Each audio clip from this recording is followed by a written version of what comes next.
Hay una norma que se repite en casi todos los países del mundo, a veces procesal, a veces constitucional, y es que sin orden del juez ninguna persona puede ser detenido, salvo en los casos de fragancia o de fragante delito. Y México conserva ese concepto de la detención legítima por cualquier particular. Vean cómo el artículo 16, párrafo quinto, es claro al decir que cualquier persona puede detener al indiciado. Y como hablábamos días atrás, el indiciado es aquel que señala los indicios. En ningún momento, por lo menos en mi estudio de la Constitución, ha existido otra forma más que el señalamiento indiciario. No había señalamiento de persona. Sin embargo, todavía hoy vas a una audiencia de control de la detención y se van a dar cuenta que el gran argumento del abogado defensor es que no hubo nadie que los señalara, a pesar de que el imputado llevaba el cadáver goteando la sangre en la cajuela del vehículo. Es muy interesante el concepto de indiciado, pero lógicamente, como yo también les hacía ver, y perdón que me repita, el legislador secundario consideró que si el indiciado es el indiciado y el índice es el dedo con el que señalo, entonces, por tanto, era necesario poner en la legislación secundaria, perdón la mofa, México, pero era necesario porque el indiciado, en vez de hacer referencia al que señalan los indicios, hacía referencia al dedo índice señalador, era necesario el señalamiento de persona. Y entonces, claro, nosotros tenemos una historia cruel de falsificaciones de actas de personas que no existen, que declaran que fue señalado. Y tenemos miles y miles de averiguaciones previas en las cuales aparecen los testigos de señalamiento, que luego no aparecen para juicio, porque la Suprema Corte de Justicia también interpretó a favor del Ministerio Público la fe ministerial y por tanto la averiguación previa no podía ser puesta en duda. Es macabro esto que estoy diciendo, México. Y disculpen que lo digo, pero a veces muchos no se atreven a decir lo macabro cuando una Suprema Corte de Justicia interpreta a favor del Ministerio Público, porque interpreta a favor del Ejecutivo, porque interpreta a favor de los intereses políticos de un caso, cuando lo que tenemos que hacer es resolver en interés de la justicia. Y esto era muy importante, por lo menos para mí, a la hora de hablarles a ustedes de cuatro columnas fuertes que se pueden llamar: la primera, conducción, en el artículo 141; la segunda, protección, en el artículo 137 del Código Nacional; la tercera, precaución, en el artículo 138 del Código Nacional de Procedimientos Penales; y lógicamente las medidas cautelares que se pueden imponer únicamente después de que se ha vinculado a proceso al imputado, artículo 155 del Código Nacional de Procedimientos Penales.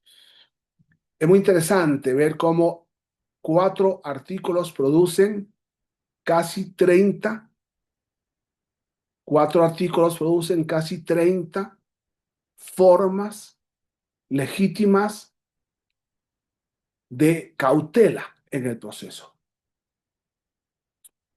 Y lógicamente estas 30 se han sumado una serie de malas praxis muy penosas.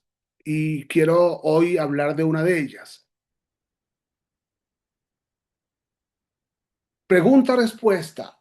¿Ante quién se pone al detenido por los particulares o ante el Ministerio Público? Perdón, o ante la policía, ante el Ministerio Público. ¿Y quién recibe a esa persona detenida? El fiscal de turno. Pero no es cierto que se pone a la orden en la cárcel, se recibe en la cárcel y se lleva al Ministerio Público diciendo, este está detenido a tu orden en la cárcel, y entonces yo tendría que responder legalmente y constitucionalmente, no, no es cierto, no puede ser cierto. Y resulta que el documento habla, la carpeta habla, las averiguaciones previas durante años y años y años hablan. Ponemos a la persona detenida en fragancia a la orden del fiscal, estando preso ya en una cárcel. ¿Es esto constitucional? No, es inconstitucional. ¿Es esto legal? No, es ilegal. ¿Es esto humano? No, es inhumano. Porque una persona detenida, pensemos nosotros por los particulares, que luego lo ponen a la orden de la policía, que la policía luego lo pone a la orden del Ministerio Público, debe ser recibido directamente por el Ministerio Público, que tiene que verlo, que tiene que saludarlo, que tiene que darle la mano, que tiene que ver si está esposado o no, si está vestido o no, si llamó a su familia, si ha desayunado o no, si ha comido o no.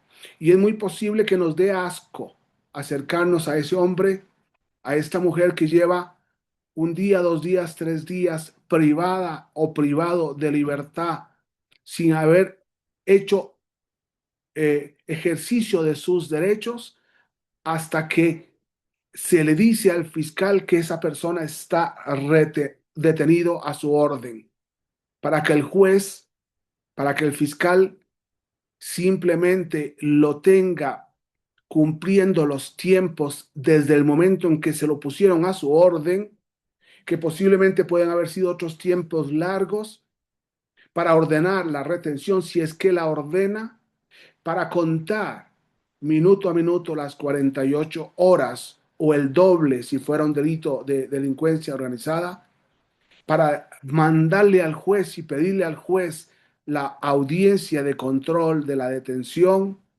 para que el juez lo mande a llamar 24 horas después, y pasa una semana y el pobre cristiano se encuentra privado de libertad. Y vean que he sido muy sencillo al explicar lo macabro de la detención mexicana. Espero equivocarme. Me encantaría equivocarme. Me gustaría que alguno de ustedes me dijera, eso es falso, José Daniel. Eso es mentira lo que estás diciendo. Señores, termino. El imputado, si soy juez, lo recibo personalmente. Si soy fiscal, lo recibo personalmente. Si soy el policía encargado, lo recibo personalmente, porque es recibir a una persona privada de libertad por particulares la policía, por la policía el Ministerio Público, por el Ministerio Público el juez, y por tanto tiene que ver un acto, iba a decir de caridad, y ustedes me van a decir la caridad no impera en el derecho, ojalá que sí, de justicia entonces, de humanidad, porque una persona para estar detenida tiene que ser visto por aquel que lo detiene. Y tiene que preguntarle cuánto tiempo llevas sin comer, sin bañarte, sin ir al baño, defecado sobre sí mismo, sin llamar a su esposa o a sus hijos a su trabajo. Señores, tenemos que humanizar el proceso antes de hablar de medidas cautelares. Muchas gracias.